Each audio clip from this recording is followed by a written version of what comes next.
Hello, hello, hello. Welcome back to Mik'd Up. Today is Monday, September 22nd. We have a great show for you today. It is definitely a Monday. What a day. Mikey has a case of the Mondays. What a day. If you're thinking about getting the iPhone 17, hold off. Maybe hold off on that. Maybe hold on a second on that. Lot of bugs that they got to figure out. Apparently it's a software issue. Or This is a lot of like pointing around like, hey, this person's fault, that person's fault.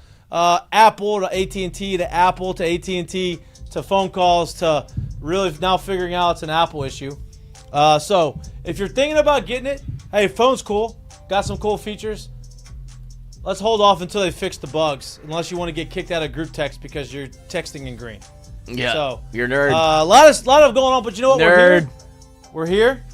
We're talking football. I'm gonna get fired from my job. I need this right now. I'm gonna right? get fired.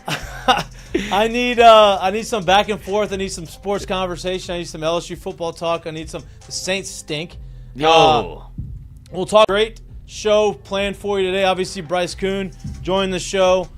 Is he in right now? He says he's gonna come in a little early. Supposed to be around 6:10ish. Not yet. He will be in. We'll have him on the minute he gets in. Obviously, LSU comes off a victory this weekend against Southeastern, as expected. I think everybody, Southeastern obviously very much,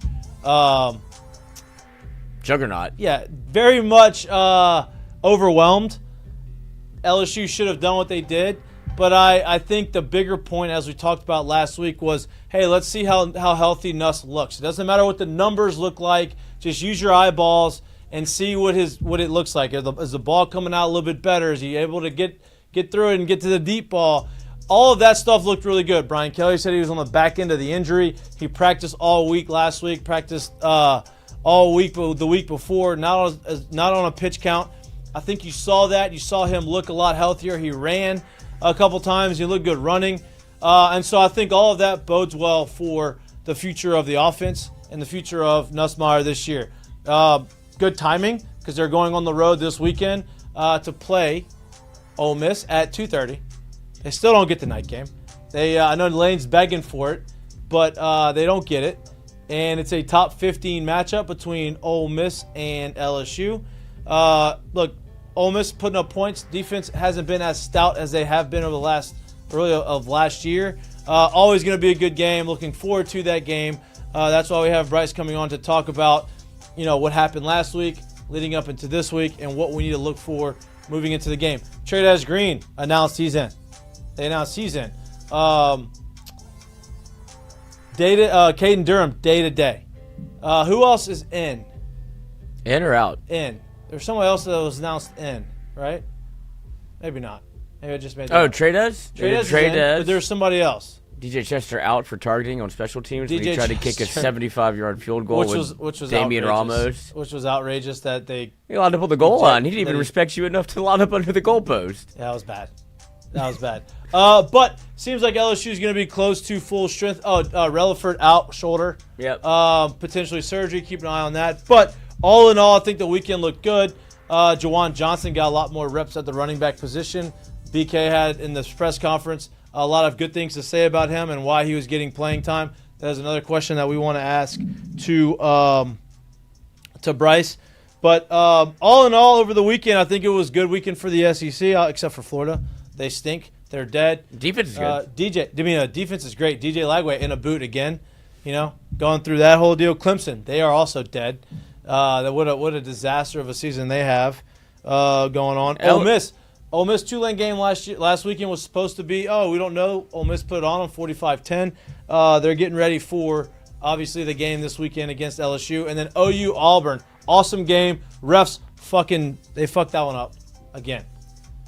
Touchdown shouldn't have been a touchdown. We Auburn, apologize. Huh? Apologize. It helps. Mm-hmm. Apology not accepted. Apology not accepted. But we're joined on this beautiful Monday by obviously producer Lloyd Byer, two-time All-American, one-time football. Oh, that's me. That's you.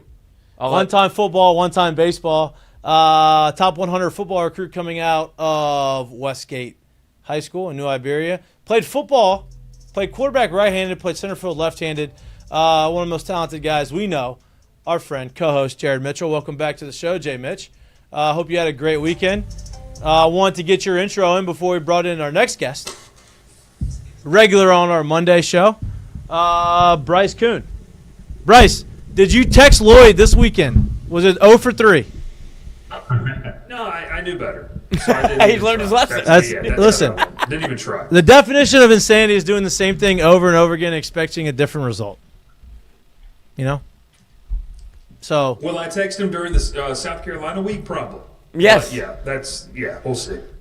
We'll see. Do it. We'll try. We'll make it this happen. thing work. Don't text me because Lloyd, answer the damn phone. don't text me because I will text. We will try. I've tried. I've extended my effort. I just need a little something from your end. And we ain't got nothing to do with Lloyd's phone. So this is on one human. I ain't got Well- nothing to do. This is a one-off. This is a one Well, problem. Right? let's be careful with the phones right now. Okay? Actually, Bryce, I will say this. You're one of the few, congratulations, that my text messages just show up blue to you. So congrats on that one.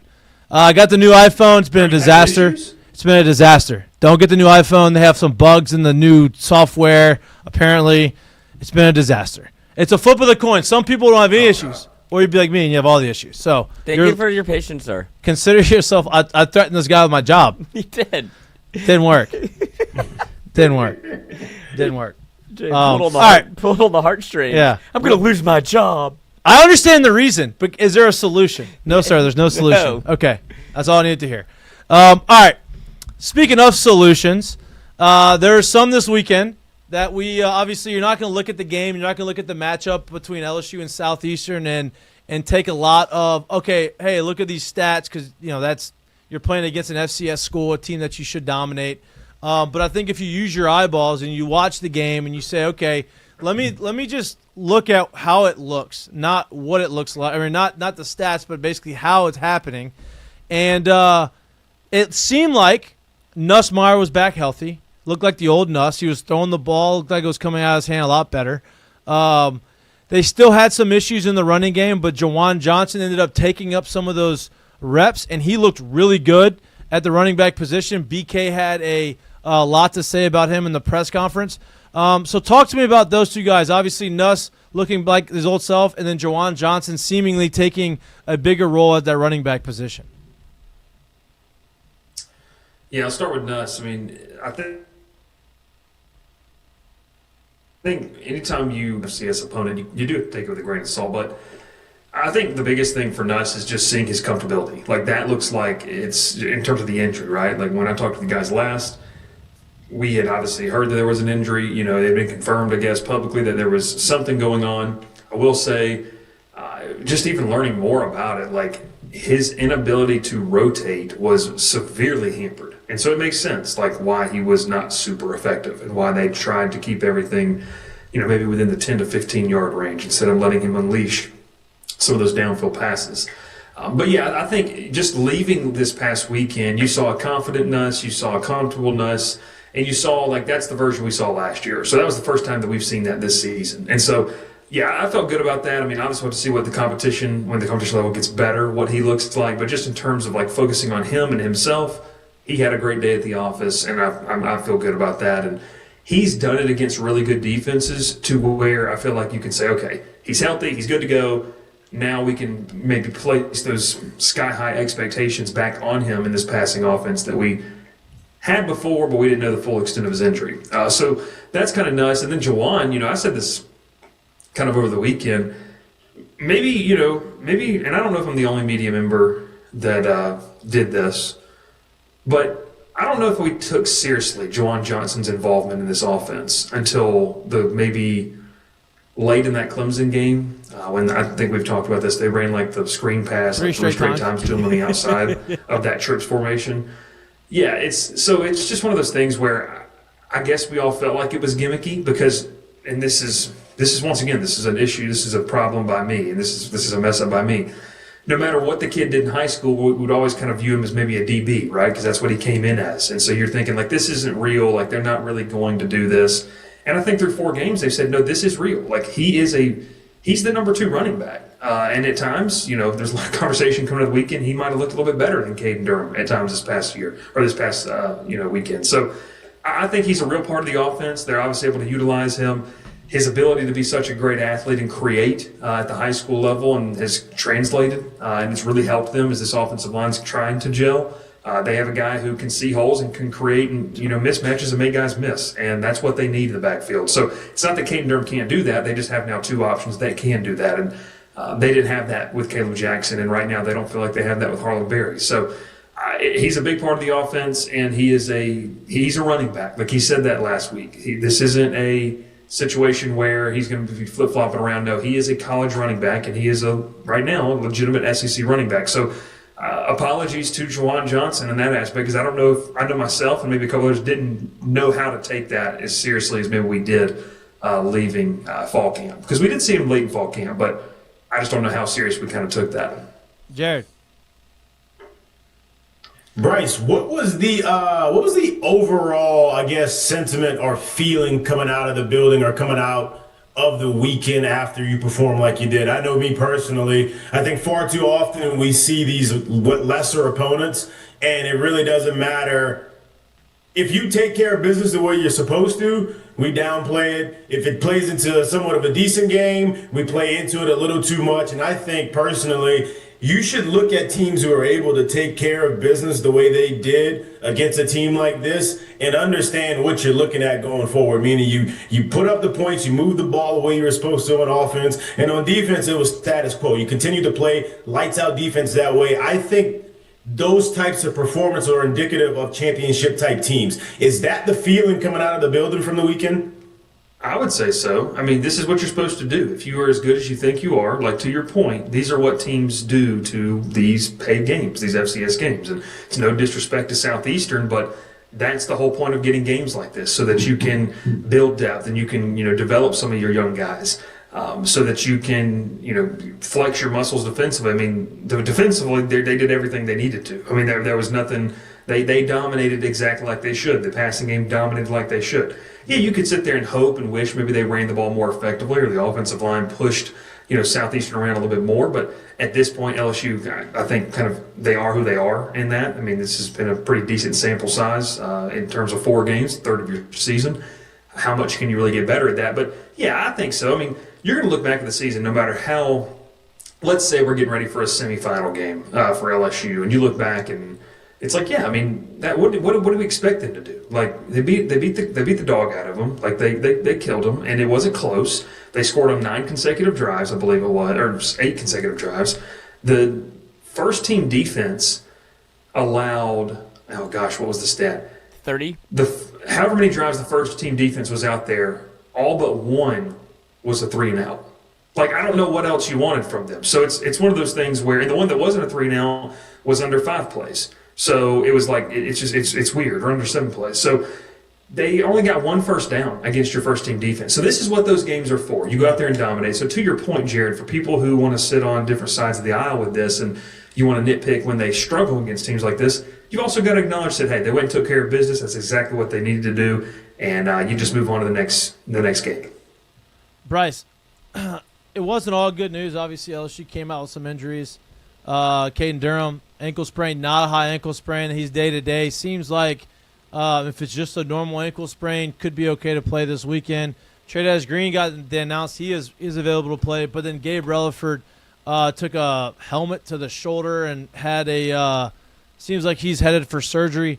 Talk a little bit about the bumps and bruises LSU had coming out of the weekend and the positive guys coming back going into the weekend. Yeah, so Wes Weeks will be back. He didn't play in this one after kind of getting banged up with a calf strain against Florida late in that game. Got the opportunity to rest him, build that depth like we were talking about earlier. So he'll be back. Trades Green went through warm-ups, and this is kind of what I told you guys, right? Like last week, you wanted to ramp him up into the mentality of getting ready for the game. Yeah. I didn't expect him to play.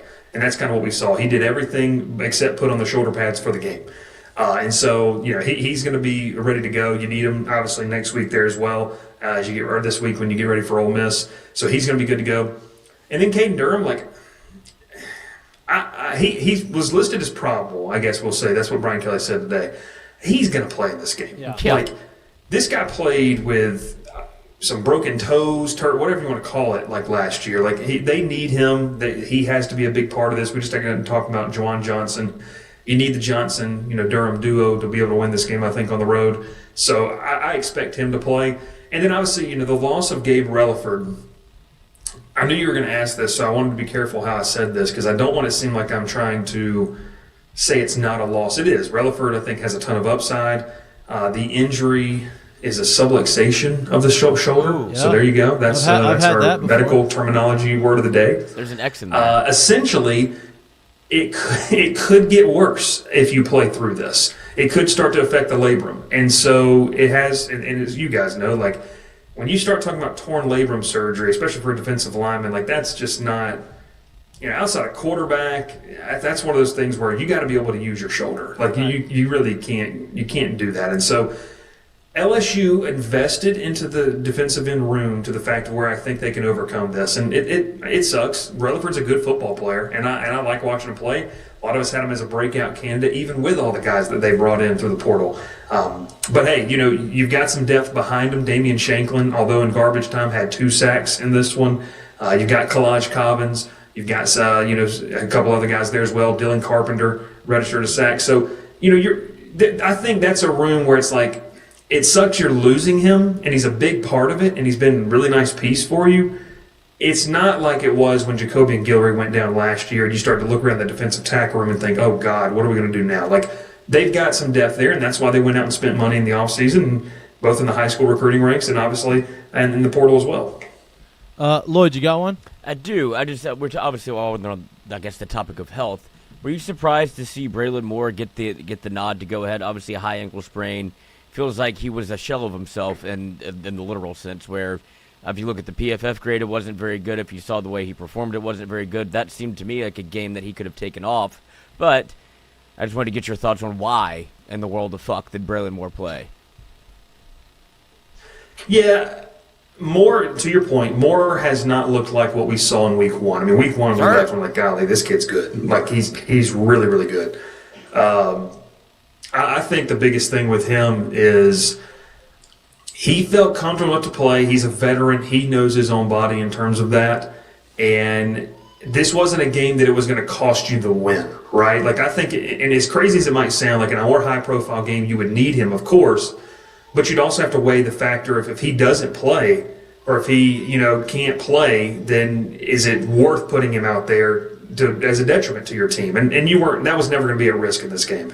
So it'd be interesting to see I wish we could have asked him and talked about the game, like, how did you feel after the game? Because I would have liked to know that. They'll never really reveal that. But, yeah, I think it's kind of what Kelly talked about with Nussmeier. LSU needs to win this game, and they need to get to the bye week. They've got some bumps and bruises, get to the bye week, reset everything, get some guys healthy, take some days off, and then get into the prep for that, middle part of the season in October, which I think is a pretty I don't want to say make or break, but it's pivotal to determine if you're just a pretty good team or you're one of the best teams in the country. And it's interesting who came out at the same time. Whenever Nussmeier came out, Braylon Moore exit stage left as well. Of course. Mm-hmm. Shift change. Jared, you got one? Yes. Yeah, I got one for you. Look, we could sit here and talk about all of the things that are at the forefront, but I thought we saw some pretty encouraging things that happened in the second half, including not only what happened on the stat sheet for one Michael Van Buren, but the actual look of it all. It's pretty encouraging knowing that you probably have the best backup, maybe in the SEC, maybe even in the country, sitting behind your starting quarterback. And I would imagine going forward, that leaves you a lot of ability to do other things roster-wise when you don't probably feel like you have to go find that starter by the time the season end gets here. Yeah, I think one of the big questions coming in, you knew what Van Buren did last year, right? And a lot of LSU fans went straight to that Georgia game where he threw for over 300 yards in Athens last year. And it was like, whoa, like that missed last year. He went in there and lit a Georgia team up that was obviously SEC champions last year. So you knew he had something to him. And coming in cold when he had to enter for the injured Blake Shapen last year, started 8 games, I believe, last year for Mississippi State. So you knew some things were there. We get into fall camp, and it wasn't clean. A lot of people were like, whoa, like what's happening here? But he gets in the game, and to your point, I mean, there's an obvious, and no disrespect to Nuss, obvious athletic difference in what you're seeing from him being able to move around the pocket. He, much like probably Lloyd does in EA, he spams the circle button to spin move constantly. I'm a hurdle guy. Which, that's fine. He scored. So you're a Bauer Sharp guy. I wanted to set a line over under. Who hurdles and spins more? Spinning circle or triangle? Who's hitting that button more? So, but no, in all seriousness, I like where he was. And went back and watched the game and last year, a couple games he played last year, and you're like, okay, there's obviously some things there. He's got a good zip on the football. I think this is a good opportunity for him to come hone some of those skills. Really raw in some of the things that we saw in terms of his ability to throw the football, but I think he's got a live arm. He's obviously, understands, has a good pocket awareness, which you like to see out of a young guy like that, and just can continue to grow. And then to your point, question on our message board over at Bengal Tiger has been like, so do you have your quarterback for 2026? And that's, I think a little too far in the future to kind of predict off of one game or, a quarter and a half against an FCS opponent. But there's a reason they brought him in and he agreed to say, yeah, I know I'm not starting this year after starting 8 games at an SEC school last year. Like, I'm sure he could have gone somewhere, whether it be the ACC, the Big 12, Conference USA, Sunbelt, and been the de facto number 1 guy. Said he wants to come to LSU. They convinced him to make that jump and sit for a year where he knows the only way I'm going in is if, Nussmeier gets hurt. So to that point, yeah, I think there's some things you can build off of. Nussmeier is a pretty wire-to-wire guy. Like, he doesn't really come out of the game, so I don't know how much more you're going to get to see him. Maybe Western Kentucky late in the season.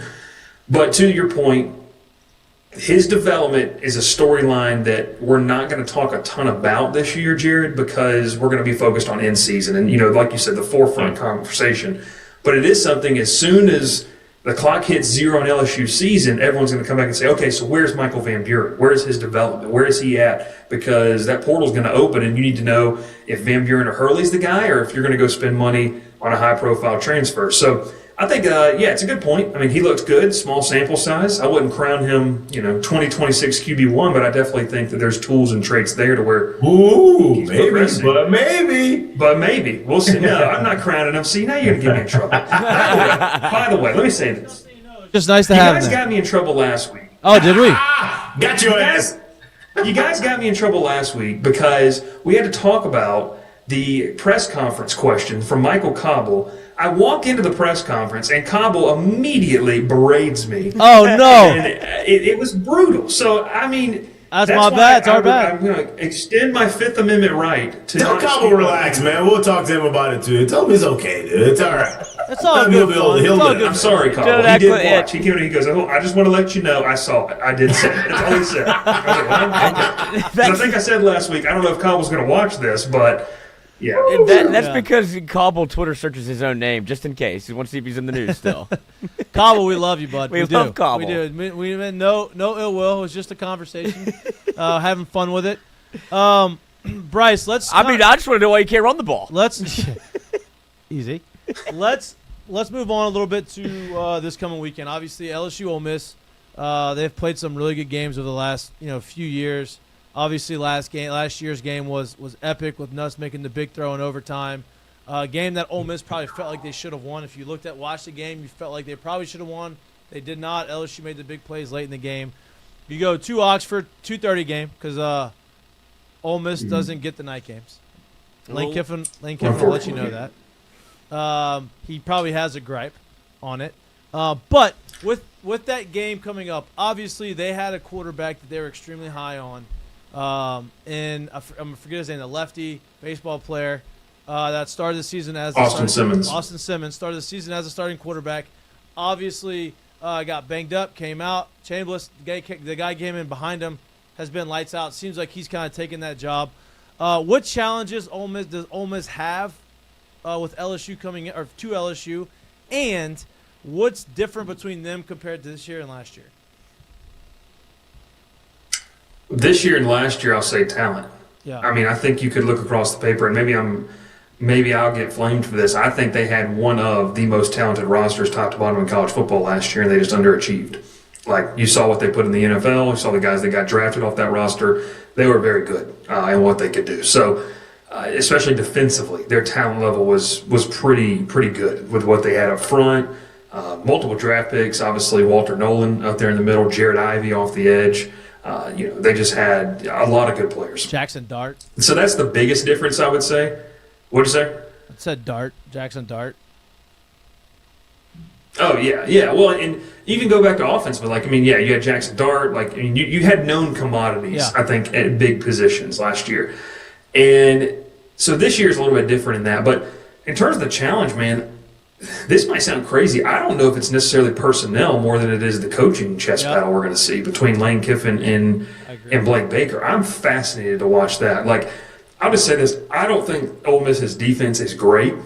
So that's going to, be something for Joe Sloan and Cortez Hankton and this offensive coaching staff to kind of make sure they take advantage of.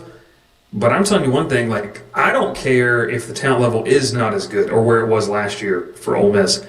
If there's one guy that can overcome that type of stuff, and I'm not saying enough to beat LSU, but who can do a lot with a little, and I trust to do that, it's probably Lane Kiffin and the way he schemes things up. So I'm excited to watch that battle. I think it's a really big challenge, for your DBs. This is by far the best offense you've faced through 4 weeks.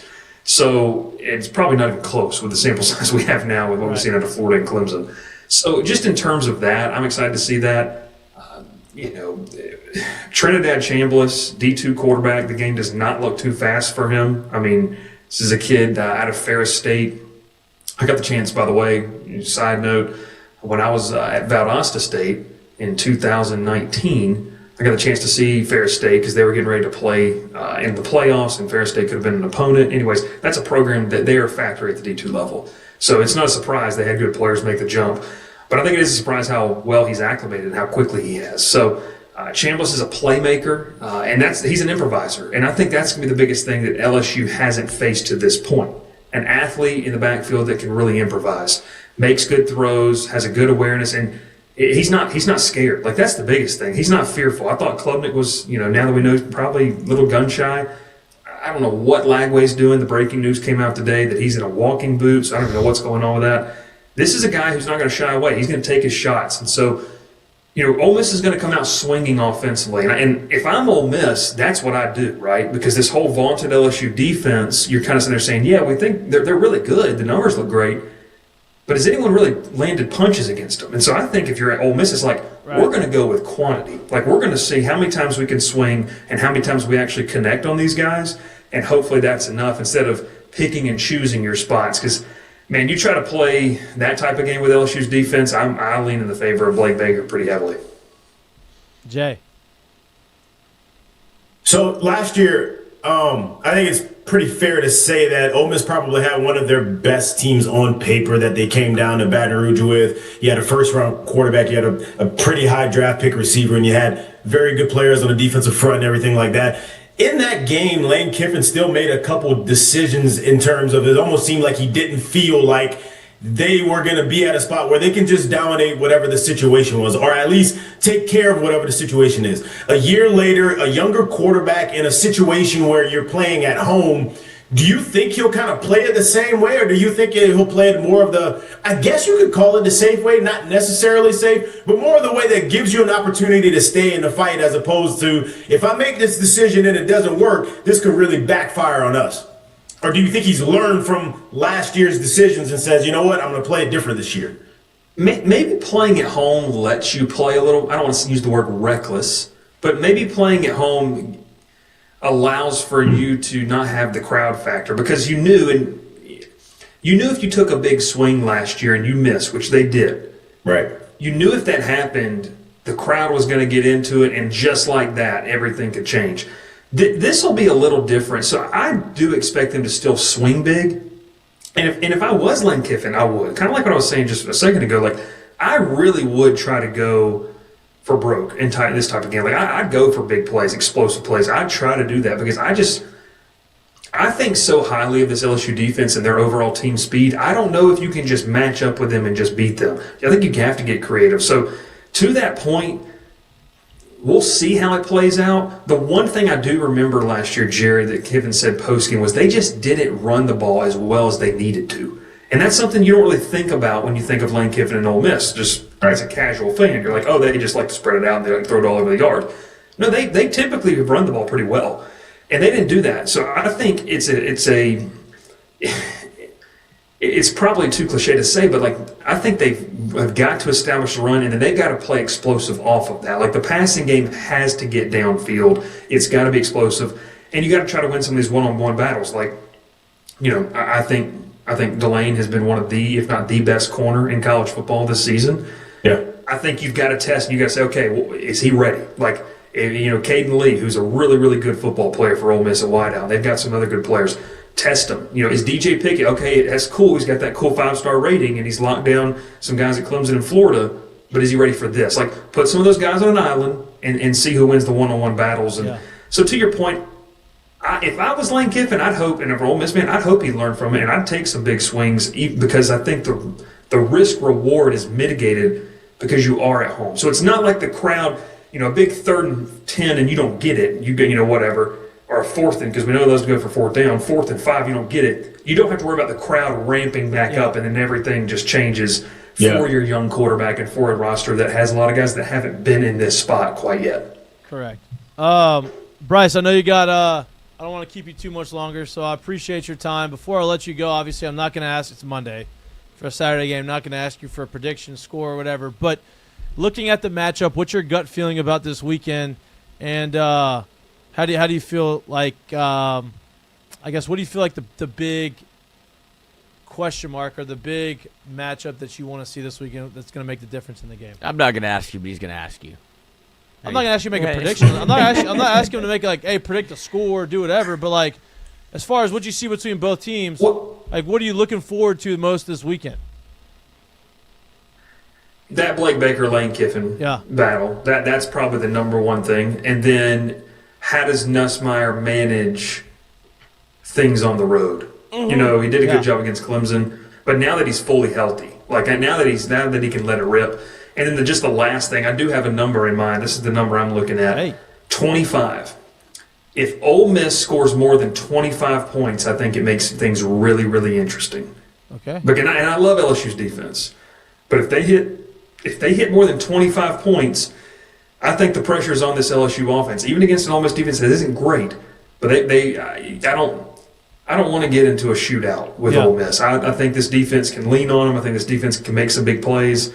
We'll see what happens. But 25 points is something I'm watching. If LSU's defense holds them to under 25, you got a really dang good chance of winning this football game.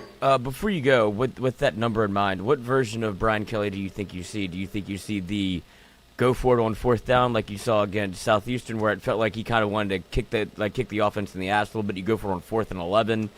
And it feels like if you want to be able to lean on the defense, you can do it 2 different ways, right? You can punt and play field position, or you can say, hey, our defense is good enough. We can take chances here. Which version do you think you see? I think the game will dictate that a little bit, the flow of the game. Let's say it's early on, though, like first drive. He likes to go for it. I'd probably go for it. Like because how he has been so adamant about you can't kick field goals against good teams. Right. Like, you can't do that. And so then... But he's been adamant about it with a defense that's never been nearly as good as this one, too. And that's, 110% correct. Like, that is something where he's been saying that for 3 years, and they've had some bad defenses. He's had bad defenses for 3 years. If it's fourth and goal from the 4 and you don't get it, you're like, okay, well, then turn around and drive 96 yards on this defense. But show me you can do that. And then you're playing the field position game, like... that's where I think LSU. So to your point, I think he will. I think he will do that. Now, obviously, as you get later in the game, the ebbs and flows and understanding it, he's already shown it. He did this against Florida. He will play the field position game. Mm-hmm. Yeah. Like he will utilize this punter to try to pin you back and say, "All right, go drive the field on us." And if not, we're going to force a 3 and out, or maybe you get 1 first down, and we're going to start our own 30 and 40. We'll take that chance. So he really does trust this defense. Baker does as well. So I think we'll see an aggressive Kelly there potentially in certain situations. I'm looking forward to it. Obviously, it's Ole Miss LSU the last few years have been really good matchups, both highly ranked. This weekend's no different. So, and the Robert 2:30 game. I know I don't love the fact that it's 2:30, but it's not at home. So like as a fan watching it from TV, I'm go with the 2:30 game. And the Magnolia Bowl lives on. New SEC schedule dropped. Yep. Y'all broke the news. Well, let me say this real quick, and this is going to make LSU fans mad. We've had a lot of LSU fans come out here and say, borderline high school stadium that they've got up there in Oxford and all of this stuff. It's a good atmosphere. The place is going to be rocking. For sure. Those fans are nuts, crazy. It's going to be a lot of fun. All It's going to be one of the 75,000. best places to be on Saturday night in college football. But I do think they benefit from this game at 2:30. And I will say, Lane Kiffin's right, man. About this whole not getting a night game thing. They don't get them. And I don't know if you saw today at the press conference, he said, and Georgia will be a night game too in Athens. And then told the reporter, he said, if you just set that expectation, then you can't get mad about it because then you don't hope it's anything different. So, I will say I love Lane Kiffin's antics. I think it's absolutely hilarious. And I do too. It's a good thing. So. Apparently, Landry has also taken some of that from him. Yep. Hard launch. Yeah, see, Lloyd, I'm not getting in trouble 2 straight weeks, so that we'll just. We'll talk about that. We'll talk about that without you, Bryce. Nobody listens to us anyway, so it's fine. Congratulations! That's all I'm saying. Happy couple. Hard launch before. Instagram official today. That's ladies Hey, and gentlemen, she's playing chess. She has to be. She's her father's daughter. What a time to launch that right before the matchup. Thanks, dude. Cool, dude. That's crazy. Now he's gonna It's get just worn crazy. out by all the Yeah, student section. I think this is intentional. No shit. They'll be broken up at the end of the weekend. Yeah, maybe now. I'm going to say one thing, and then I don't know why I'm saying this, but what happens if Whit Weeks sacks, whoever's playing quarterback, turns around and starts yelling? What is Lane Kiffin's response to that? Still hit. Is he hype? Is he how do you go about that? And what's his daughter? What's she wearing at the game? That's going to get clipped. What jersey? That I'm concerned Yeah, about. is she wearing LSU or is she wearing game. Ole Miss? That's a good point. It's a great point. So We'll find out. See, We'll find out. Stop coming on this show because I'm. We'll find out. That's okay. Hey, look, that's all you have to say. You don't have to say any more. We got you. Bryce, we appreciate you coming on every Monday. I'm trying to talk about the new SEC schedule. We love our insight. He's got to go, Lloyd. He's got to go. Don't reel him in for any more questions. I'll give one last thought on the SEC schedule. There we go. This is my thought on it. I get it. It makes sense. I kind of hate that they're not going to be playing Alabama every year, and I hate that you don't have the Florida game, but I understand it. LSU's in a weird spot because you don't have that true rival, and the teams you're rivals with have rivals that are deemed bigger. And so you're at the mercy of those games. So it is what it is. And they weren't going to give Alabama Tennessee, Auburn, and LSU. That just wasn't going to happen. So they try to make we'll LSU, Arkansas rivals. That they've always tried to do that. They had. But- There's a yeah. There's a Well, if you're going to play 2,000-pound Arkansas, let's trophy just on the move it line. back to the Saturday after Thanksgiving. Yeah. Correct. Let's play on Thanksgiving. Correct. Let's play that game there. Well, we do play that game for a trophy. I just would have much rather have seen the Bamas, the Auburns, the Floridas. I would love to see those stay on the schedule. Those three, to me, are synonymous with big-time LSU football games. I would love to have seen those stay. Well, and the full schedule comes out tomorrow night, the full 9 opponents. I think so. I'm anticipating, I'll say this, a potential trip to Athens, which would be awesome. That would be First time cool. since 2013. Oh, yeah, that's definitely coming back around. It's Anticipating been a that while. one. I'm trying to think of what else, because we were talking about this today. God, can we just get Texas to come to Baton Rouge, please? Yeah, can seriously. That just happen? Seriously. Arch That'd be amazing. Arch to Louisiana. I'm not talking about Arch and the AI. I'm not talking about Arch and his mom being mad at him. No, we're not doing any of Boy, that. you need to start your own show, dude. Yeah, he I has do one. have a- He has one in the morning. Tingle and Co. He's got one. Thanks for watching. I'm not invited on that show, so Yeah, too it's early. too early. You don't want to be invited on that one. It's way it's too early. I'm not awake. Yeah, no doubt. Bryce, dude, we appreciate you. We'll have you on again next Monday, and enjoy the football slate this weekend. It's a good one, fellas. It's It a good is. one. Appreciate it. Yep, I'll see y'all appreciate later. you. Yes. He's the best. He is the best. Loves the show. He's a great Monday Good guest. sport. Yeah, he's great. Before we get to the rest of our show, I do have to say, P. no, Oh. I do have to say that Bryce Koon's interview brought to you by our friends at Alumni Hall. They had the gold game. They have a purple game coming up. They have a bunch of different games that you need to go out and get new gear for. Alumni Hall's got everything that you possibly could want. They have jerseys, they have polos, they have T-shirts, they have hats, they have overalls, they got tiger costumes. They got whatever you want to support LSU. They got every brand that you can imagine: Nike, Champion, Columbia, Peter Millar, and a lot more. For every $150 you spend at Alumni Hall, you get $10 of hall cash towards your next purchase. All of the newest drops, all of the newest arrivals, all the newest stuff that you see the players and the coaches wear on the sidelines, they have it available for purchase. They're located in Perkins Row, right next to Barnes & Noble, across from the movie theater. Great location, great store, everything that you can imagine. Go check them out. Tell them that you heard them from Mik'd Up, and get your hall cash, because LSU seems like they're going to go on this great run, and you need to be very well equipped. And get a scarf to support it. Get a scarf. Fall season right around the corner. That's right. That's it. So shout out to Alumni Hall, our newest sponsor, newest partner. Proud to have them, and go support. All right. I guess let's talk about the schedule before we get to everything else. It feels like Arkansas's, they don't want to utilize hey, LSU Alabama has been a marquee matchup since 2008. Okay? 6, 7. But 8's when Alabama got good, and then you know what I mean. So LSU Florida has been a matchup forever, right?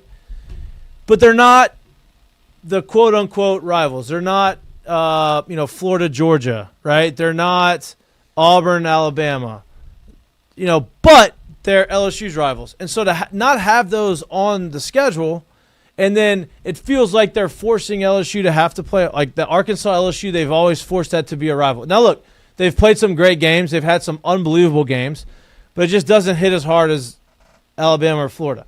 The A&M recently has a lot of history now, recent history, but that was forced early on, and it's worked out for the SEC, right? It's worked out for saying, okay, LSU and Texas A&M, we're just gonna force them to be rivals, and they have, right? There's a lot of hatred between both schools there.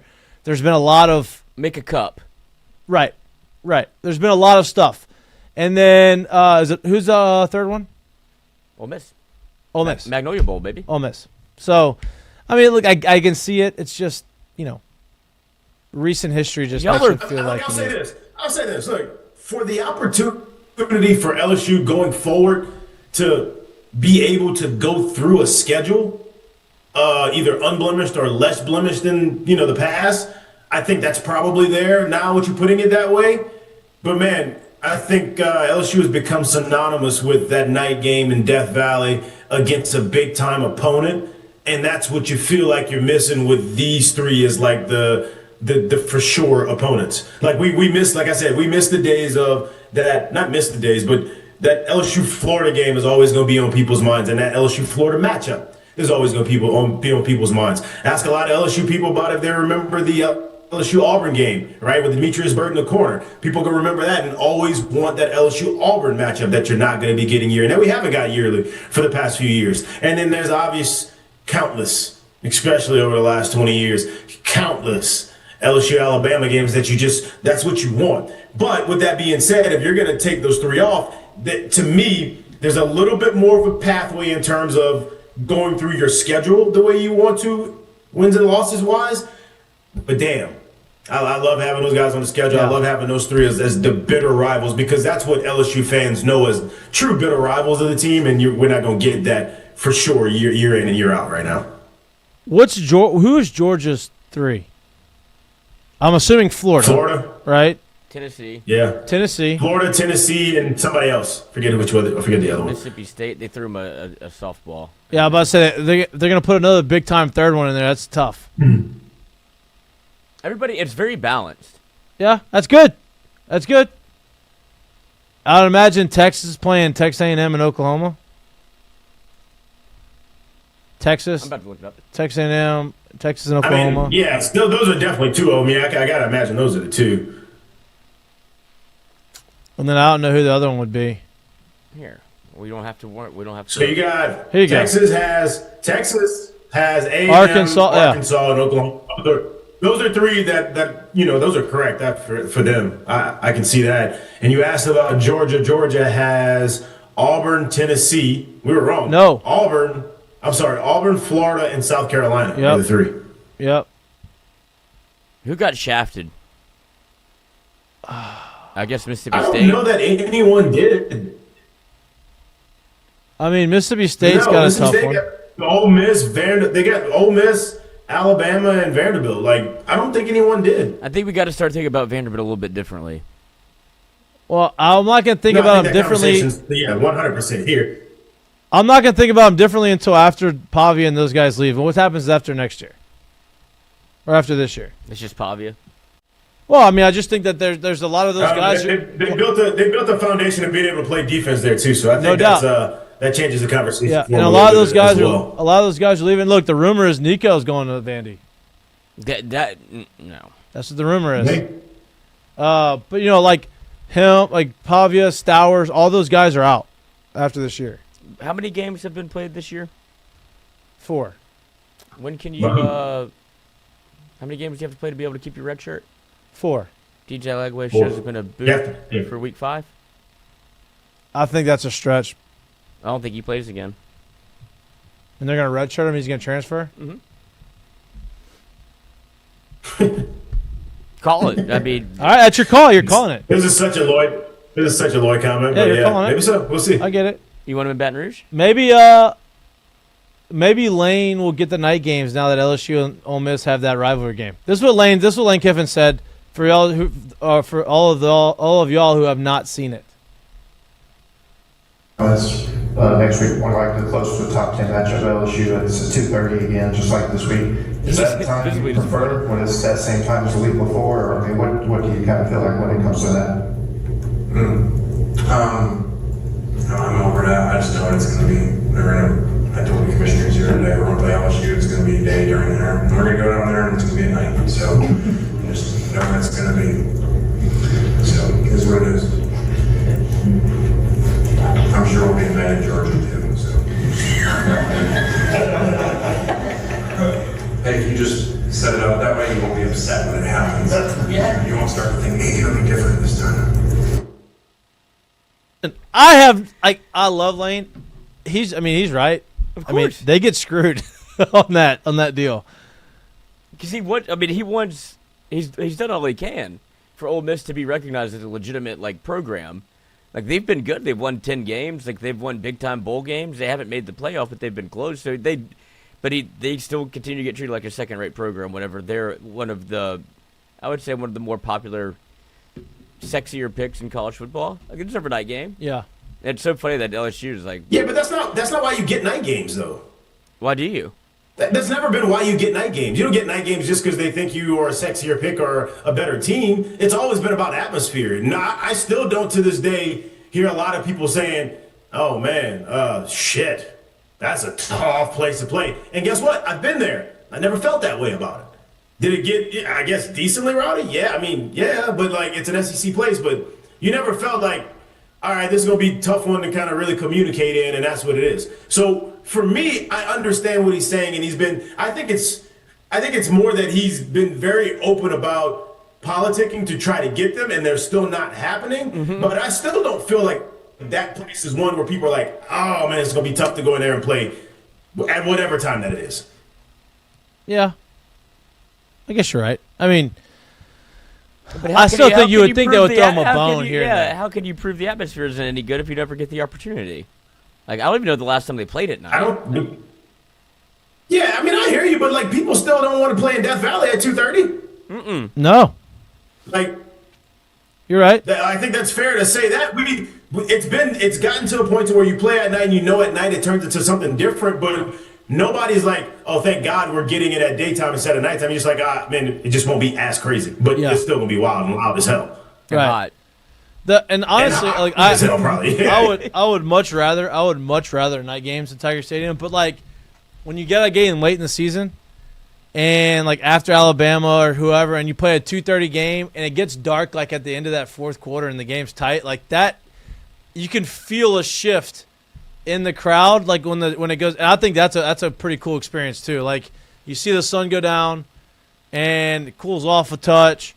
and it gets darker, and the game's kind of like Whiskey in the balance. tastes better. Like, it's pretty Yeah. nuts. That's pretty cool too. I mean, you literally just, what Dan Bournet said it. It's like the sun has found its home in the western sky. You're like, oh shit, it's now night Right. in Death Valley. You're Right. like, oh shit. Right. Now I'd much rather a night game, but that also has. But to Jared's point, like that's atmosphere is going to be elite, whether it's 2:30 or 7:30. But I mean, I don't think anybody got screwed on those schedules. I think that, like you said, I think they made it all pretty fair for the most part, which is a good thing. Yeah, I would agree there. I don't see anything kind of crazy about the schedules. Just besides, I'd like to see those three on as LSU's permanent opponents. Yeah, but this is what's wrong with LSU fans, because like they are gonna like share the sentiment of, I wish it was Alabama on the schedule. Like, why? I understand you like the game, but if you're trying to get where you want to go, you got a pretty good draw with Arkansas, Ole Miss, and Texas A&M. Yeah, look, and that doesn't mean you're not going to play Alabama. Right, I know, but I'm just saying It's just not every year. Right, but I think every year Yeah. for 20 years, Alabama was the one that ruined your season. Right. Out with what, like 3 withstanding, 5 games I think you Yeah. won. And it's like, oh, you built it up to be this big thing in your head because it determined where your future went. And then if you lost to Alabama, especially in the Les Miles era, then you would lose to Arkansas. And it's like, no, this season sucks. Like, okay, go play Right. Texas Tech in the Alamo Bowl. Right. When you're good enough to beat them by 30, Patrick Mahomes, it's like, oh, maybe you were a little bit better. Maybe you were national championship contending, but you just quit on the season. Yeah. Yeah. No, look, I get it. I get it. I So mean, now if you I don't- could now you don't have to graduate worry about that. college, if I can, maybe I can do Ramsey Barfield and not have to take the bar and be a lawyer. That would be excellent. And Wouldn't that be nice? Wouldn't that be nice? It's what happens. What else did y'all see over the weekend, SEC wise? Did y'all watch the Auburn Oklahoma game? I missed the over. Yeah. But you went 0 for 3, boys. No, he didn't. Oh, 1 for 2? I hit mine this week. No, nice. I Yep. missed. I was watching. Should have hit. I should have. But then, Jackson Arnold shit down his leg in the last drive. Well, it wasn't really Jackson Arnold's fault. Well, I needed the points. I mean, so I'm not Jackson, mad but I about needed it. the points. But I mean, now the points helped you. I mean, all right. But Us. Us. it should not helped us. But it should not have been a touchdown, which is kind of wild that they came out and said sorry. Yeah, thanks. Sorry, we messed that one up, but we gave up a touchdown. I know we probably can't show the play unless you can find a Twitter deal from it. Honestly, I was impressed by Auburn. I thought they played well. I thought their defense looked pretty good. Watching the way they played against an Oklahoma team who's been lights out and has been scoring a bunch of points. Obviously, Oklahoma's defense, you knew it was going to be good. I thought Auburn got after Mateer a lot more than I think people thought they would. And, I thought it was a really good game. Really, really fun game to watch. So, Yeah, Hugh Freeze didn't like that. He hated that. And he may not be wrong about it. It was kind of crazy. But this was a big-time ball game, man. Like there was some really good defense, really good high-level ball played in that. That LSU Oklahoma game at the end of the year is going to be very, very intriguing. And I think it's going to have huge playoff implications on it as well. No doubt. No doubt. The one game I did win this weekend. Boys, we got off to we got off to a hot start last year, and then we leveled out. We are ice cold right now, and we need a W here soon. The only game that I won last week It was the parlay game? was the game that I bet earliest in the week. Missouri. They covered. South Carolina covered the 10 points, just barely. Not how I anticipated them covering it, but covered it by 9. They lost by 9. Spread was 10. I won that game. They didn't go money line. Did not go. Good thing I didn't go money line. USC's South Carolina's in a predicament right now. But we pretty much called that. We all felt like, it's South Carolina. They got a lot of hype, but they're not used to that. They're not used to having that hype. They're not used to being the front runner and being the team to beat and having all these expectations. And I just had to see it. And you hadn't seen it. Obviously, 2 games ago, Lenore Sellers gets hurt, concussion. They get beat. They get dog walked by Vanderbilt without him in there. he's back in there this weekend, and they lose 29-20 to Missouri, who's I think is a surprise. Missouri every year it feels like a surprise to the SEC. But South Carolina just feels like just kind of felt like we could see this happening. I mean, they've gone 7-6, 8-5. I don't want to switch it real quick, but I do feel like this Missouri team is finally to a point, I guess, performance-wise and what they've done over the last few years to get the hype that they were getting like 2 years ago, and they're not getting it at all this year. Right. If that makes any sense. So it's kind of crazy to watch. Like, they're not talking about them the way they were talking about them 2 years ago, and it was like, man, they did this one time. Like, why are we giving this so much love right now? Yeah. And like now, I feel like, all right, you've done this. You've kind of shown the ability to put a program together and build it, and now it's back to that spot. But they're not talking about it right now. But like you were speaking about, yeah, that South Carolina team's got some. They got some things to figure out and some questions to answer going forward. And I still feel like, although they'll come in with at minimum 2 losses, I still feel like that October date in Baton Rouge is going to be a big game for them because it's going to be a huge put up or shut up situation for them. And I think they'll be playing very desperate at that point, even more desperate probably than this Florida team did coming in this past week. Correct. Or and 2 weeks ago. And that's how they played. They played like they'll be back to backs against the wall. Nobody believes in us. We're just that team that kind of can come up and not. There's really not many expectations on us.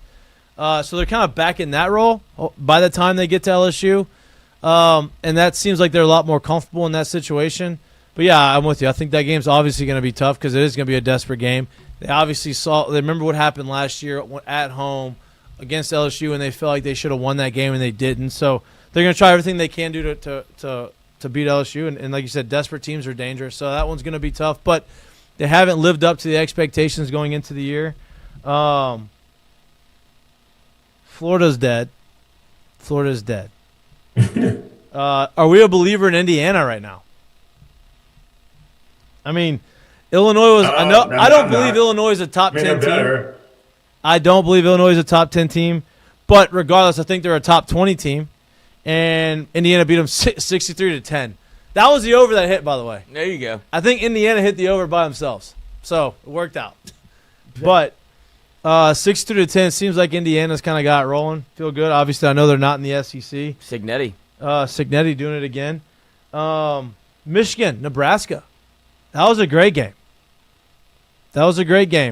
Underwood comes up with his first road victory in conference play road game. Threw for 110 yards. Yeah, had a big run. Mm-hmm. Had a big run. But they came out with the dub. Patrick Mahomes couldn't get it done. Couldn't get it done.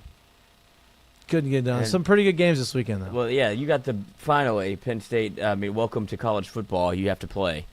It's not Nevada, FIU, or Villanova. Who'd they play? They had a bye. Yeah, they didn't play anybody. But they haven't played anybody. Who they play next week? Oregon. Okay, so they're this weekend. They haven't played in 4 weeks. You played Nevada, FIU, and Villanova. I didn't even know Villanova had a football team. Yeah. 52-6. They got 52. That's the most points they scored all year. They got a big one this weekend against Oregon. Drew Lars. Dante Moore's been balling too. He's been playing well. Well, yeah, he's got. I mean, that Nike money came through. Yeah, it did. They got some guys. Yeah, they got some LSU. We sold on Miami. Miami best team in the country right now.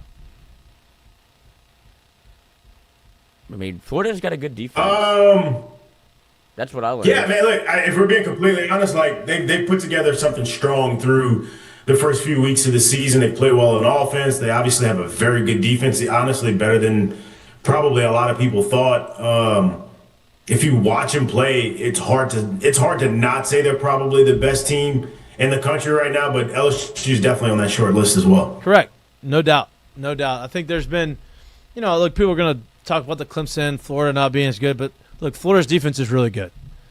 Clemson's defense is good. It's just Clemson just stinks on the offensive side. Well, it feels like they just gave up. Well, their head coach is more concerned about himself than he is about Clemson.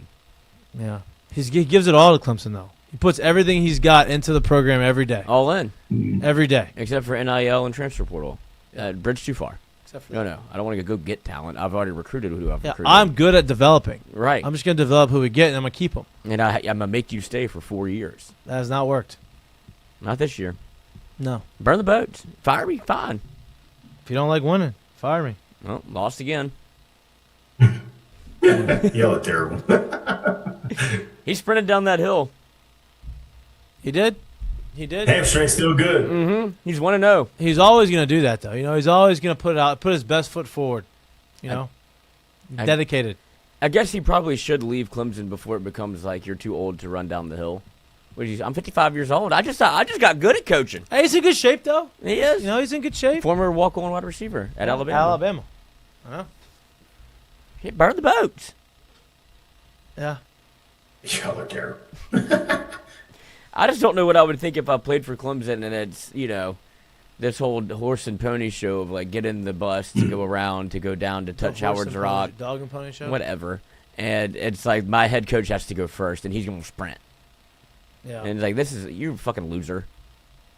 But most head coaches Well, do first go off, first.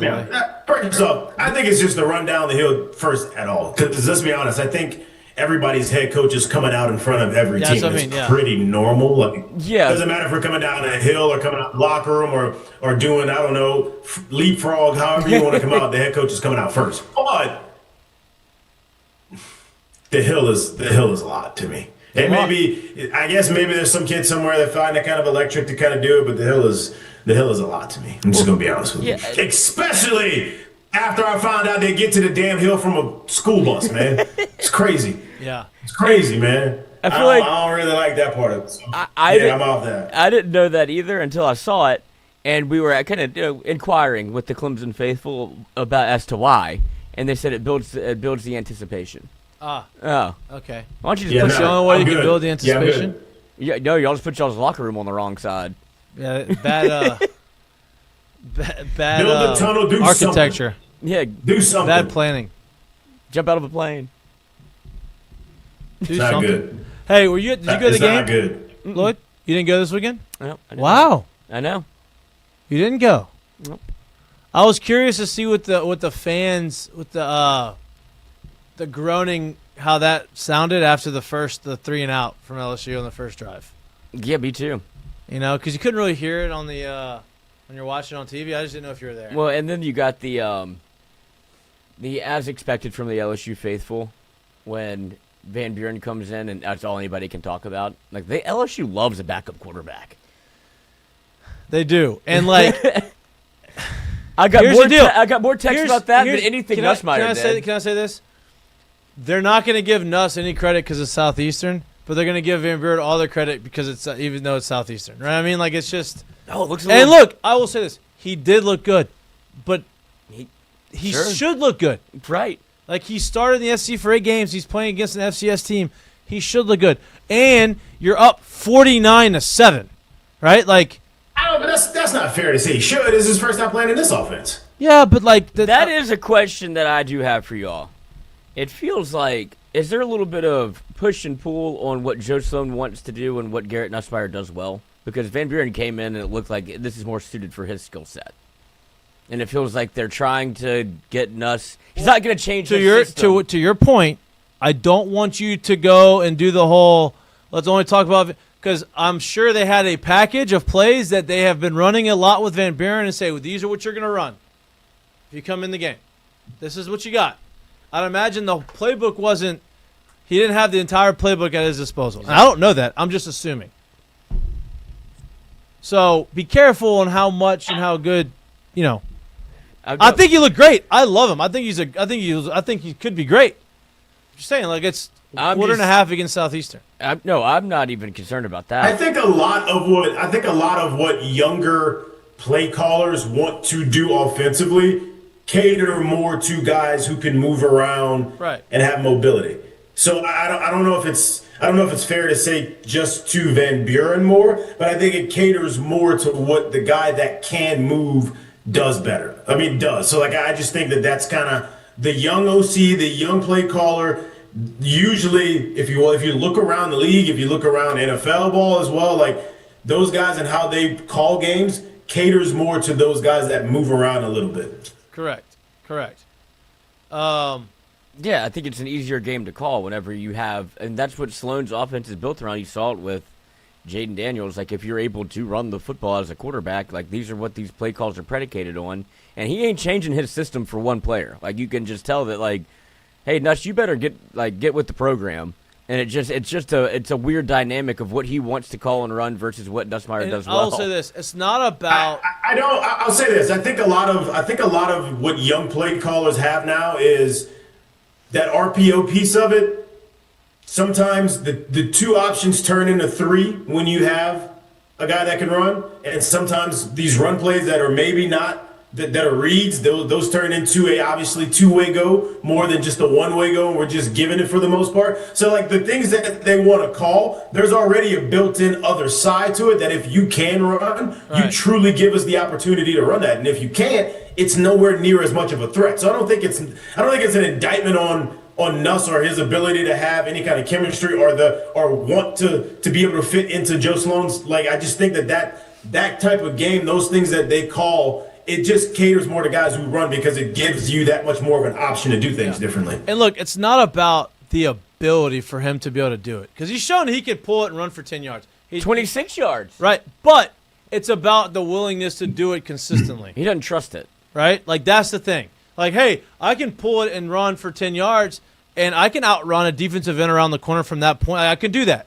He's shown that he can do that. It's just the willingness to be able to consistently do that is not part of what he does.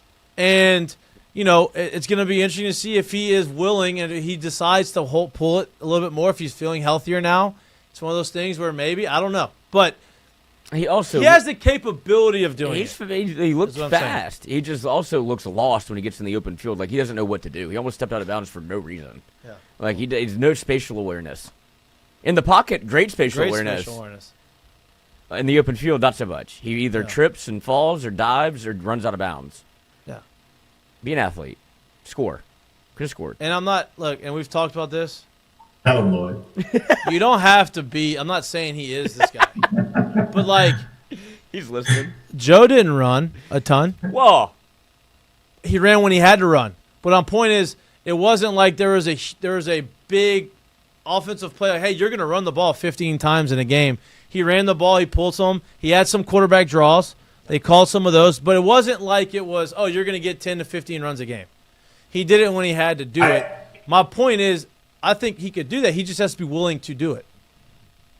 Yeah, but I said that's the difference. And honestly, like, that's what made Joe from going from correct before the season started, probably at best, I don't know, a late round to maybe even a free agent pick, to going to the number one pick overall. Like, obviously, the ability to process, the ability to have accuracy. He had great weapons that he was able to throw that was at his disposal. But so quickly him showing you the ability to go and get first downs and that kept defenses playing true, I think that's kind of what took him over the edge so quick. And that's like I won't say the winning edge because I'm not going to sit here and say that Nuss doesn't have that. But that's the part that said, that is the killer instinct that it is so damn hard to find guys that are willing to do that because so much of a pocket passer's life, and by so much, pretty much all of it, you're taught and you're figuring out, how am I going to beat you from the pocket because that's my best asset. If you're Lamar Jackson, you're like, to hell, man, like growing up, if I can't beat you from here, I'm damn sure going to beat you when I leave the pocket.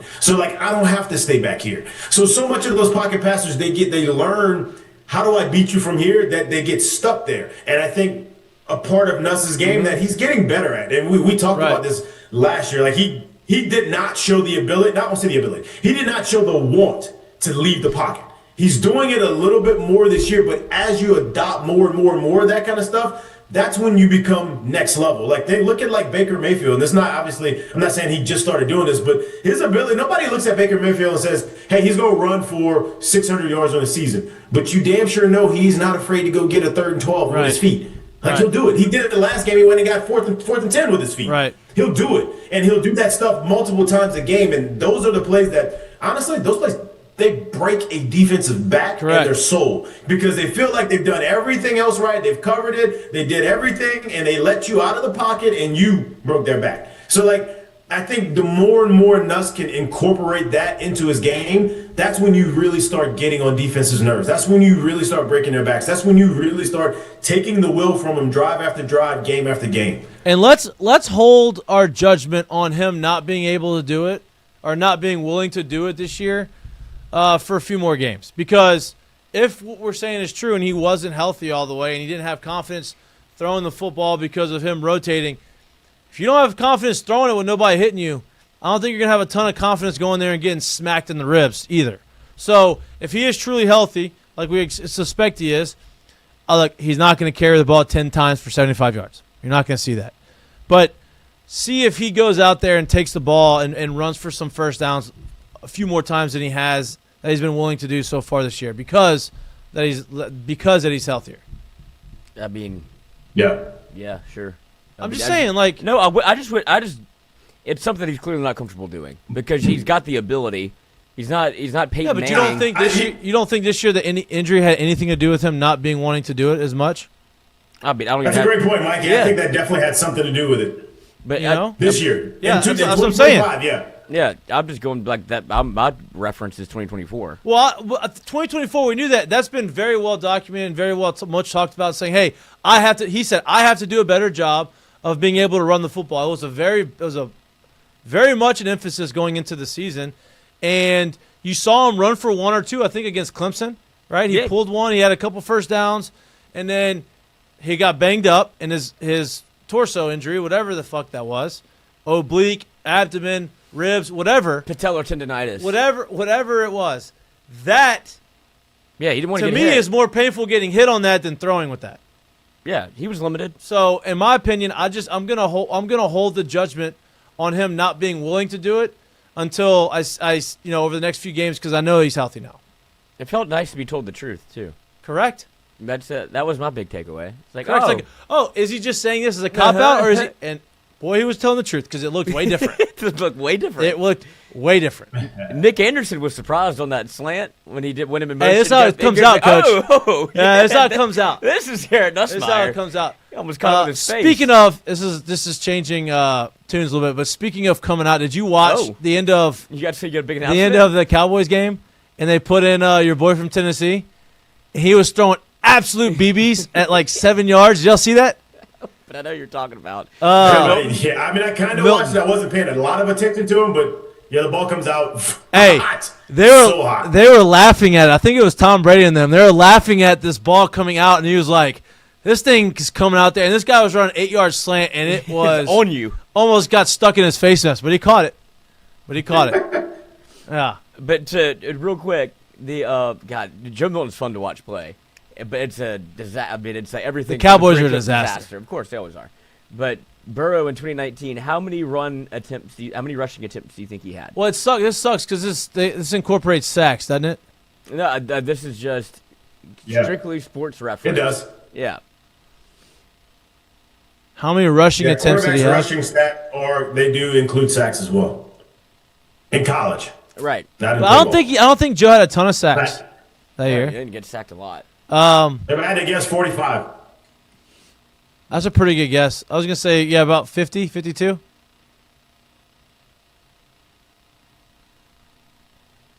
Rushing. 115 for 368 and 5 attempts. Touchdowns. Yeah. That's with sacks. There you go, 115, Garrett Nussmeier's ran it 40 times in his career. Correct.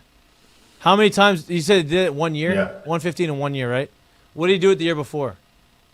Actually, it may have been more the year before because they weren't as good offensively. He probably got sacked a little bit more. Yeah, he was running for his life the year before. Yeah. 128. Yeah.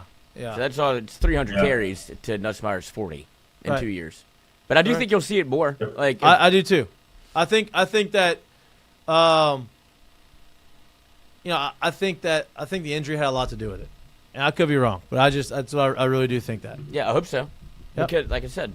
When you've seen it, and then even his like celebration after, like he was like, I mean, it's always something. Like every time he does, like when he runs for a touchdown or pulls it, like against Arkansas, where he was like, look at me. But and here's the same deal thing with the 26er. He's like, I told y'all I could do it. It's not like he's making it too big of a deal. But here's the. It's not thinking about it. It's not like he's Peyton Manning or Joe Flacco or Tom Brady and these big statue dudes in the pocket who aren't going to run fast straight ahead. They're just not going to do it. Right? He's not. He's more athletic than that. Right. And so it's not about it's just about him committing to doing it. Hey, when I have it, I'll make the decision. I go. He's going to be able to get positive It would yards. make his life so much easier.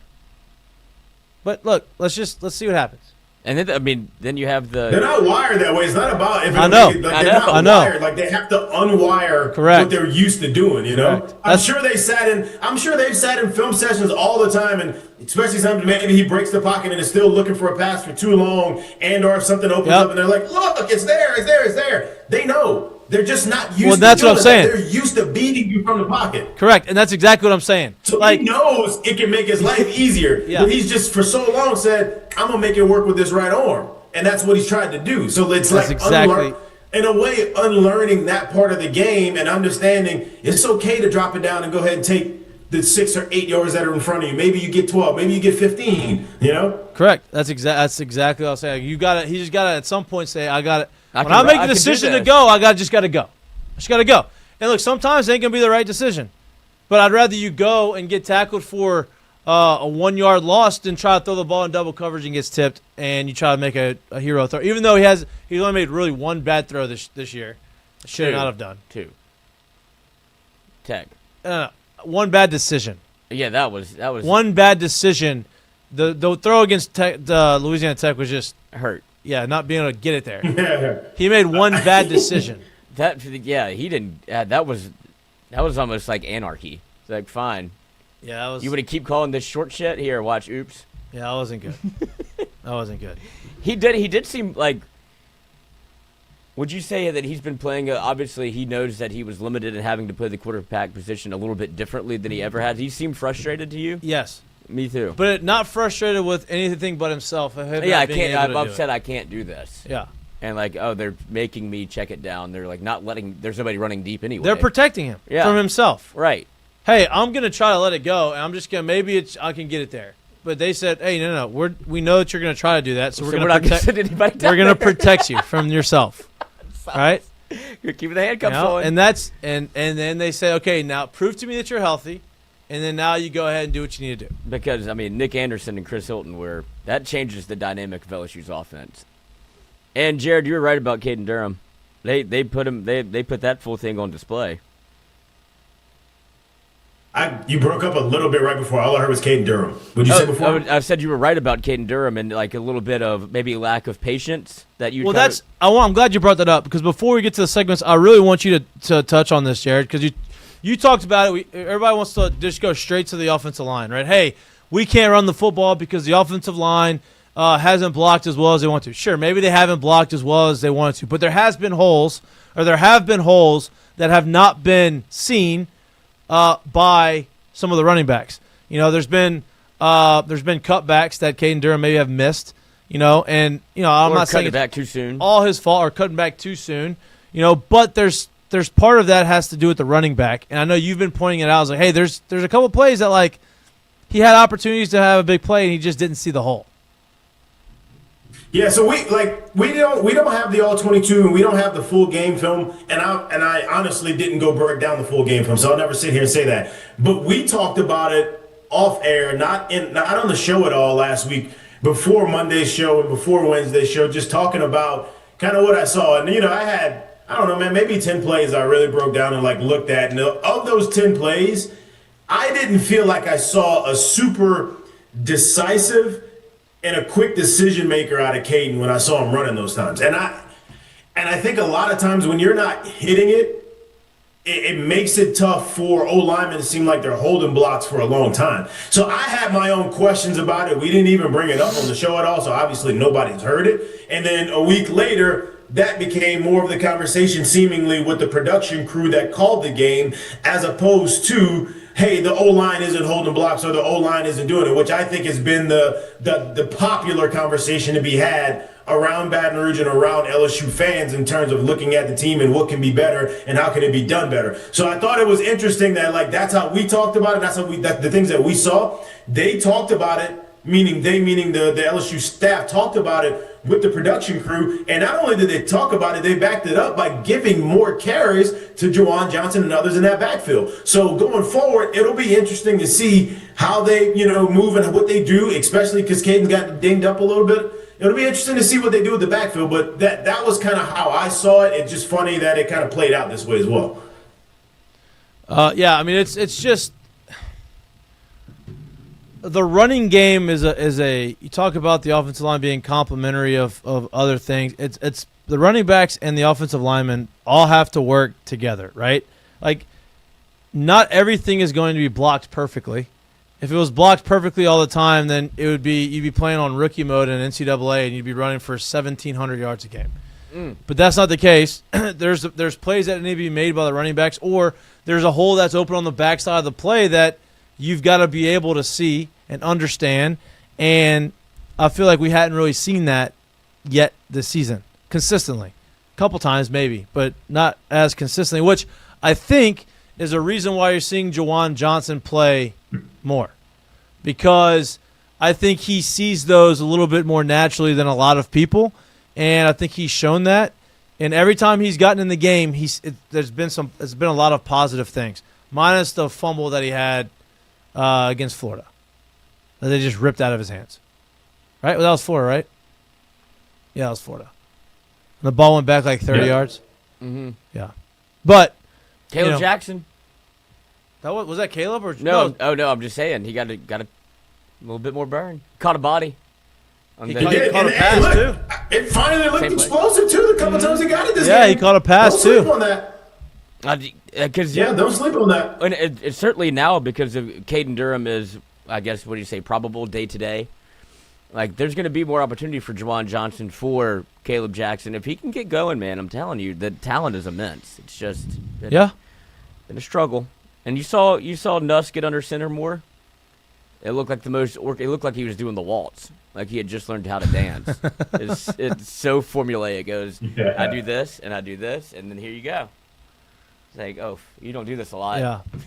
Look, this weekend's gonna be fun. I think it'll be a nice opportunity for the offense to continue the momentum. Obviously, the defense is gonna have their biggest challenge of the season so far, but I do think what you saw from the offense, even though it was against Southeastern, I think you're going to see the offense be a little bit more like the offense you saw last year moving forward, especially against an Ole Miss team that's, defense hasn't been lights out.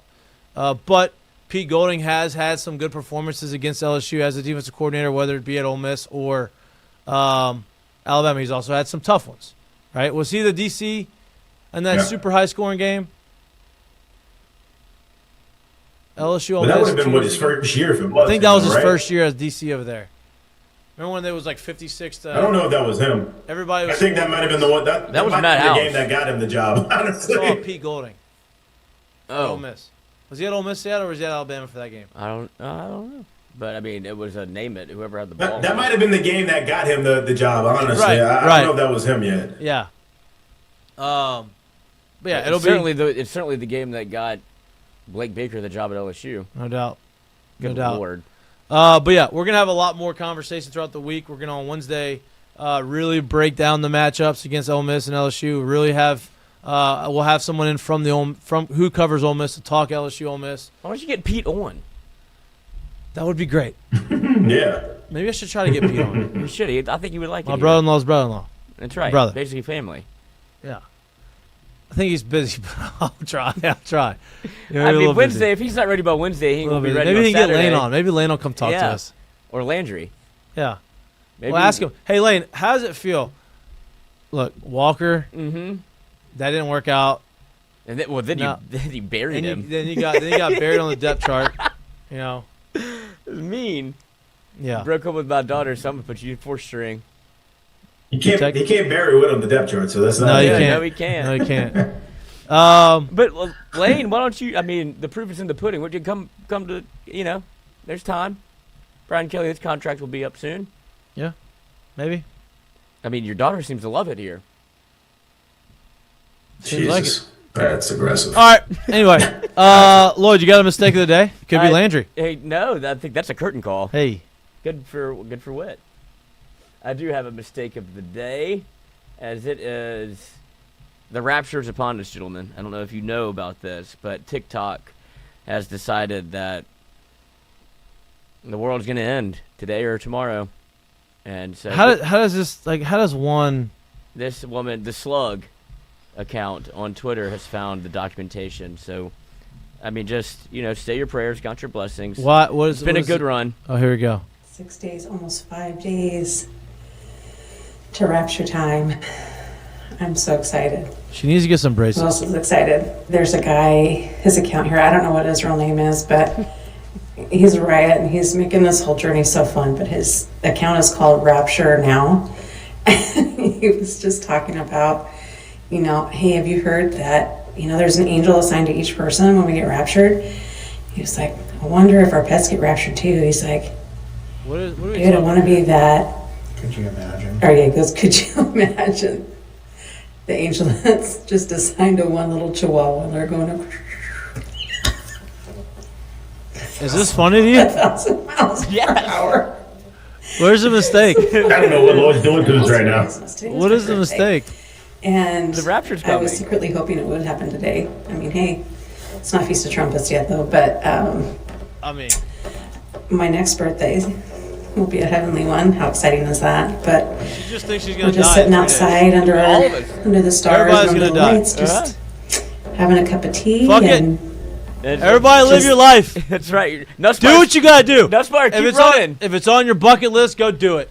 Go figure it out. And then when it doesn't happen, start a new one. That's right. You You get to know? restart. You know how many people in 2000 spent, I don't know how much of their money doing things because they thought it was gonna be the Y2K? last time they ever Y2K. I remember New Year's Eve that year. I was like, everybody thought they were gonna die, Everybody was waiting for something to happen. that never and did. sure enough, it did not happen. 2012, everybody thought, oh, into the Mayan calendar, we're all gonna die. We're all gonna die. Yeah, widespread fear has been building that an ancient biblical event where countless Christians disappear from Earth is just hours away. Believers on social media platforms like TikTok have reached a point of hysteria over this prophecy, expressing their excitement for the end of days and even offering tips on how to handle being lifted into the sky to meet their maker. This phenomenon, dubbed rapture talk, has exploded in recent weeks and after faith leaders started pushing the idea that the rapture will begin on September 23rd, tomorrow, marking the second coming of Jesus and Judgment Day for non-believers. Although the Bible never set a date for this world-changing event, and Christians have been actively discouraged from attempting to set dates for the rapture throughout history, many have claimed the signs are there for Tuesday. What are we going to see whenever the sky literally opens up and then we go up? I don't know, but I can't wait to find out. Can I ask you something? Mm-hmm. How the hell Oh, can somebody have a tip on how to be taken up into the sky? no, yeah, I've done this before. Like, how can somebody say, hey, you know what? From experience, Yeah. this is what you need to do or expect to do. I mean, I would go to... How does that happen? Yeah, I've got advice for you. Everybody loves giving advice. Well, they have visions, apparently. They've seen it in their sleep. They're like, this is what I've experienced whenever I go to bed. I do not think that the world's ending tomorrow. It's not ending. And No, it's not ending. Just, just a rapture, just a it's select just few. Yeah, a couple. It's just like this is the end. Okay. If you're a good person, you get beamed up. And then the people that don't get beamed up just stay on Earth. Yep. Until you... You don't get beamed down or anything. No. Hey, can y'all see this? Why does it look like my house has I have a big projector It outside does. right now? It Can y'all does. see What is that? Why is that? You do. Can't hide money, It's Coach. not. It's the TV reflection in the fridge door right here. Like I'm like, wait, what? That's not where that's at. Wait, Can't so if hide you- money, Coach. That's correct. So if you went outside... No, now listen. Don't you talk. Don't you start with me. I wish I hid my money on this fucking phone. Yeah, Tell they you can't what. even send a text message. So if you went outside, could you... I mean, you could technically watch a game like that, though. It basically is a projection. Backwards. It's kind of crazy. Yeah, it's definitely backwards. You'd be watching the game That's not what you backwards. want. Oh. Lamar Jackson be left. Lamar's over there throwing that thing left-handed. that's not what you want. That's Michael Vick. Oh. All right. Curtain call. Lloyd? Curtain call. Oh. I mean, I don't know if we wanted... I mean, we've talked about it a good bit. But curtain call. To the... I mean, look, the SEC new schedule drops. On top of that, you have the hard launch of Whit Weeks and Landry Kiffin. I mean, so what more would you want to start off the Magnolia Bowl rivalry weekend than, I guess, a relationship? And there's some video out there of, I wonder how long this has been going on, but Witt and Lane getting into it on the sidelines a little bit, so I wonder if he's been knowing. Witt and Lane? I don't think it was going on last year. And so I'm wondering. No, I don't think it was Because going on last year. they were doing a little back and forth. Yeah. You think he comes over for Thanksgiving? Okay. No. Is she still in Maybe. school? I have no clue. I didn't even know I don't know what Lane's life is like. I don't even I know think how many Lane's kids- back with his ex-wife, too. That's what I'm saying. I don't know what's going on. Yeah. I know he's scared of heights. Ah. Okay. All right. Good curtain call. Jay, you got one? Yeah, I got one. This one kind of hits home for me because if people were worrying or wondering if this was a vintage feel or not, or how real it was or not, LSU has held all 4 of its opponents this season at 10 points or fewer. It's the longest such streak since the start of, drumroll, the 2006 football season when one young, just off the porch, just young and dumb Jared Mitchell showed up on campus as a 17-year-old freshman. That was the last year that happened. So if you're wondering if this does look like, if it feels nostalgic, if it does feel like LSU of old, if it does feel like that type of defense, we have not seen 4 straight performances like this since the start of 2006. Obviously, it's not the season over, but it does bode well for you going forward, and it does feel like you have a real defense and it's vintage LSU football going on again right now. Best team that never won it right there. 2006. Oh, no. We were absolutely loaded on that team. I don't know how we didn't win shit that year. Loaded. Was it the Auburn game?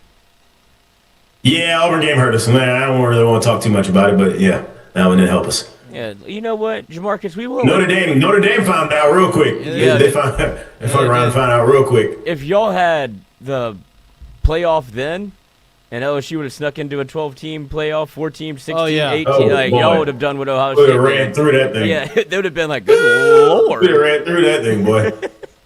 No We doubt. had some talent on that squad. It was impressive. Let's put it like that. No doubt. All right. Speaking of Auburn, Yes. pseudo curtain call to Bruce Pearl. Oh, yeah, he's retiring. And his son, who used to be an accountant, financial advisor. He's now the heir apparent. Yeah, he's the head coach. Been there for 2 weeks. Wow. He's been there for 2 years. But no basketball background whatsoever. Bruce Pearl just said, my son's going to coach the team. Deal with it. Wow. Mm. See what happens. Bruce Pearl coaching from his house. And is leaning against running to replace outgoing Senator Tommy Tuberville. Huh? He's getting into politics. Bruce Pearl. Oh, he's been all over Mm-hmm. the news and politics. Yeah, that's true. It's unfortunate because of the rapture. He'll be gone. Yeah, it may be gone. You never know. All right. My curtain call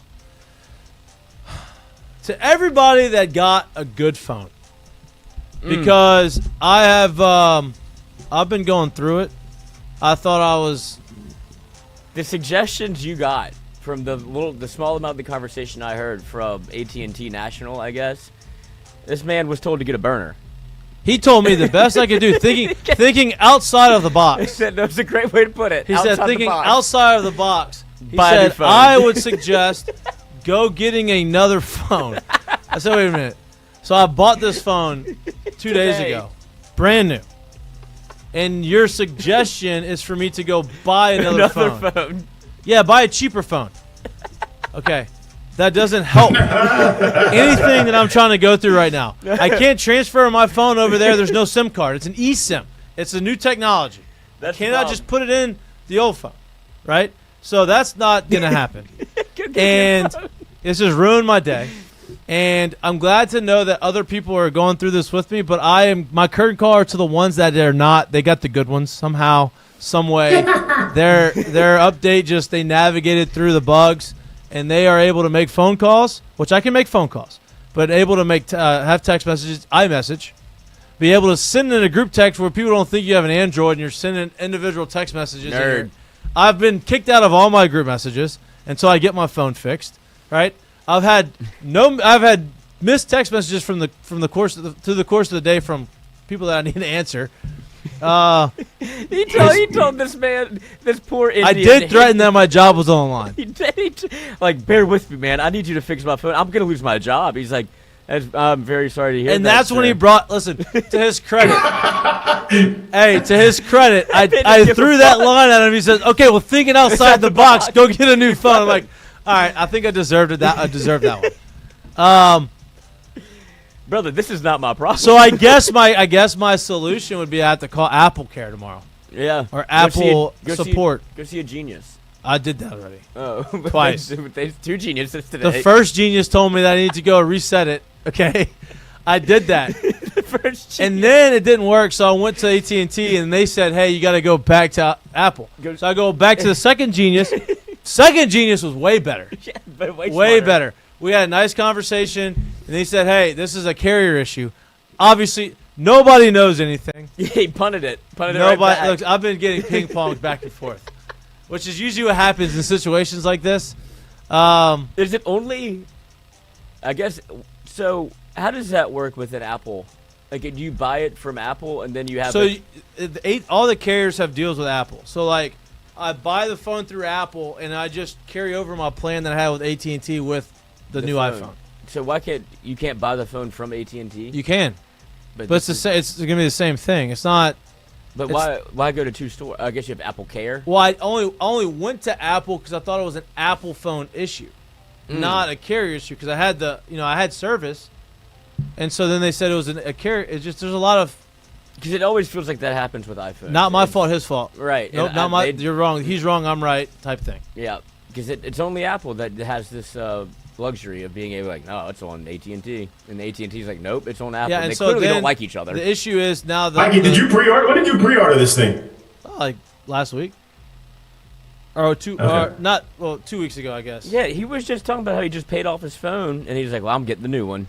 I was like, it's the first time I've ever done it. Me too. I usually wait. I should have waited. And Allie, smarter than me, I said, "You have an upgrade? Do you want an upgrade?" She goes, "I'm just gonna wait. I'm gonna see how it is." How it goes for you. Good move. You should go, when you go back to Apple, be like, oh, I upgraded your phone. Great move for her. And then she'd be upset. So then I asked the guy today at Apple, I was like, "Can I just give this back to you and restart? Give me a new one?" Yeah. He says, "No, because you financed it through AT&T. So now See? you have to go back, and if you do, you're not gonna be eligible for an upgrade." I'm like, "This is." Dude, I felt like I was in like a Seinfeld episode or a Curb Your Enthusiasm episode. It is. I was like, y'all are making no sense. It is one of the worst. Anytime anything with a phone or especially when you have like it's tied to like a job, right? Or you have to have communication. It shows you how important the phone is now. Like group text, I wasn't even getting messages. There was no part of you that was like, maybe I'm just not popular today. No, because I was. So here's the crazy part. I would be in a group text and there was a group text with like between some like work clients, and there's friends group text, and I would get a group text from both of them, and there was one person in each group text that I could receive the blue text from. Oh God! And then when I would respond, it would go green and nobody else could see it, or I couldn't see the response from anyone. I was like, I was. Oh yeah, you deserve to get kicked. Like you're causing problems. Listen, not great. Not great. Anyway. You set your fantasy line up? Yep. I mean, I have access to everything. It just doesn't. You just can't text. It's just I can't text the way I want to. All right. That's all we got for you on this beautiful Monday. We'll be back live in studio on Wednesday from 6 to 8 p.m. We appreciate the love and support. Please like and subscribe to our YouTube channel if you can't watch us, but you like listening to us anywhere you get your pods. We appreciate y'all. We love y'all. Hopefully by Wednesday my phone's fixed. See you on Wednesday. Peace. Damn. Damn. You tried hard. That's all we get. That's all we get. Bryce Koon. That's all we get today. Blame it on Koon. Bryce. All right, boys. Later. Later.